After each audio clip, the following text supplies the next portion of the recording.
Well, we're checking out today. We're going to get out relatively early and head across the desert. I've broken my little iPhone clamp. It got twisted and it ripped the threads right off, so I'm going to buy the expensive Metal Manfrotto one at the Apple store as a replacement, but not today. Having fun with Chinese. The place is littered with, it's not just that there's a lot of Chinese people or Taiwanese people who live in the area. There's a lot of them visiting. This hotel is packed with them. And in the mornings, half of them already smell drunk and soaked in cigarettes and alcohol. It's appalling. But you know what I enjoy doing? Because, let's face it, I don't speak enough Chinese to be in any way, shape, form, or fluent. However, they don't know that, and they assume you can't speak a word of it. So they're just talking away, and I get little snippets here and there. Anyway, there's nothing I like better than when I walk out of a room or walk out of a place like the elevator or past them in a door, speaking just a little Chinese to them, to remind them that they might actually be understood. The looks on their faces is priceless. It's priceless. In fact, it's better here than in Taiwan, because in Taiwan, I think they sort of half expect you ought to understand a little Chinese. But here, white folk, no, they're totally immune to being understood. Not.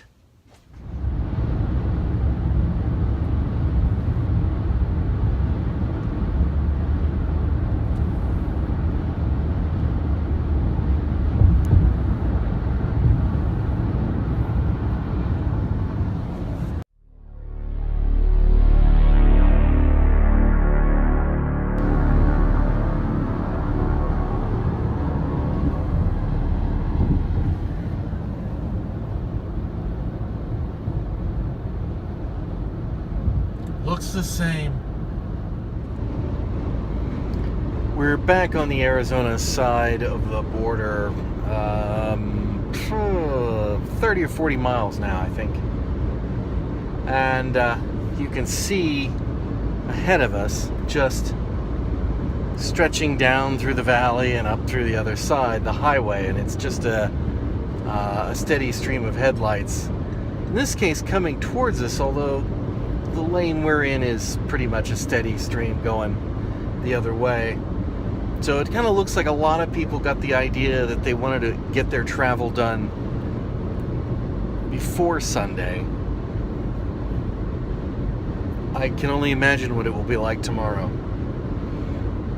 In any case, we're 75 to 80 miles outside of Phoenix at the moment. It's 2 more rest areas, and who knows, maybe a stop for dinner. Hard to say. So a couple things before I just close this one off, I think. For the weekend, I did a little bit of analysis on the drive, and our trip from door to door was 885.9 miles, including over and driving around Los Angeles and then back. On the first leg, I got 487.1 miles on a tank of gas, and I still had about roughly 50 miles to go before I would have run out. I was just under a gallon left in the tank. I just filled it up this morning. And on the way back, we got 398.8 miles and had about 100 miles left on the tank. So slightly less, but not much. So really good gas mileage across the way. I'll switch these shots back and forth just so that you can have a little bit of variety while I'm talking away. When we were at Universal Studios, I forgot to mention this, when we went on the studio tour ride, which is kind of the original ride there, and it's a tour of the studios, and it's a tour, and then they run you past some stuff like the Jaws, and do an earthquake, and a Fast and Furious sort of motion simulator, and the King Kong thing. But you're also seeing the studios and how they build sets and etc. Uh, when we got in the line, an employee came up to me and asked me if I'd do them a favor, and he handed me a piece of paper. And it had a time on it. And he said, well, when you get to the train, just hand that to any employee at the front when you're getting on the train.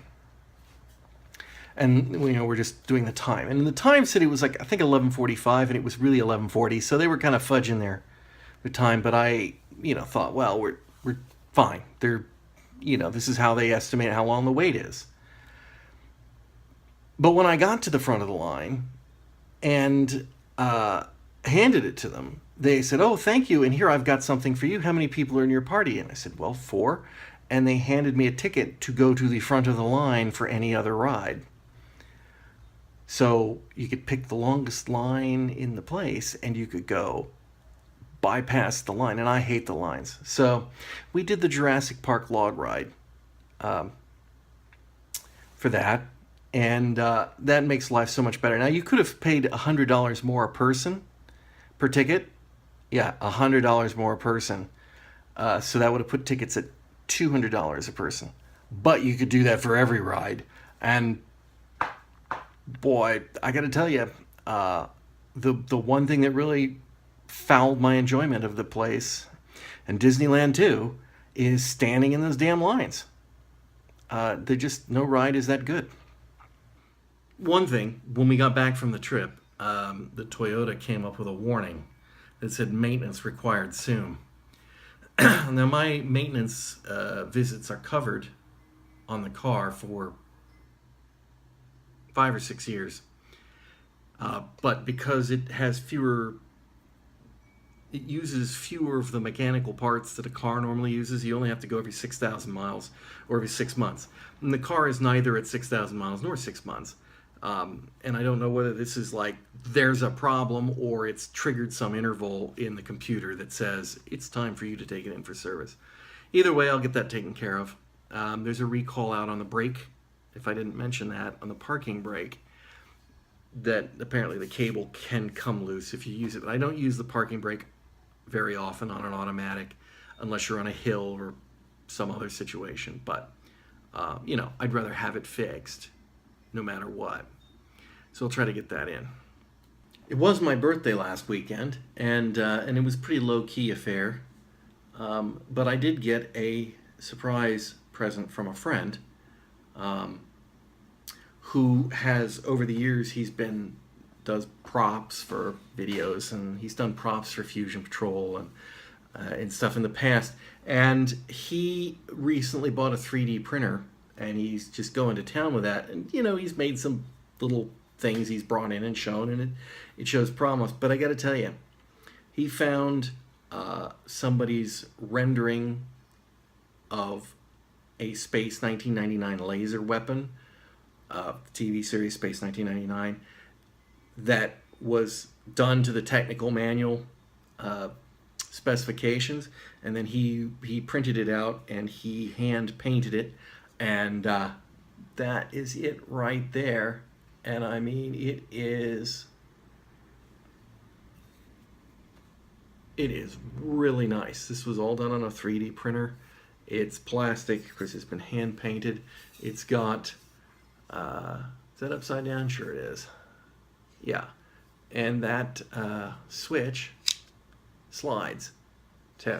So you've got your 2-position switch and your Space 1999 laser weapon with the top trigger. It's really nice. I have to say, I'm incredibly impressed. This is the first thing I've seen off of a 3D printer that really impressed me, because here is something that doesn't just look like a cheap doodad that they'd make in China. Well, of course, they could make a cheap doodad in China, but it really is something that A, you couldn't get, and B, it's really accurate. So I'm very impressed, and I very much appreciate that. And if you're watching, John, thank you very, very much for that. Finally, when they hit the house, it knocked out 2 of my security cameras around the house. And it's a Uniden system, and I hate it. I've come to hate it.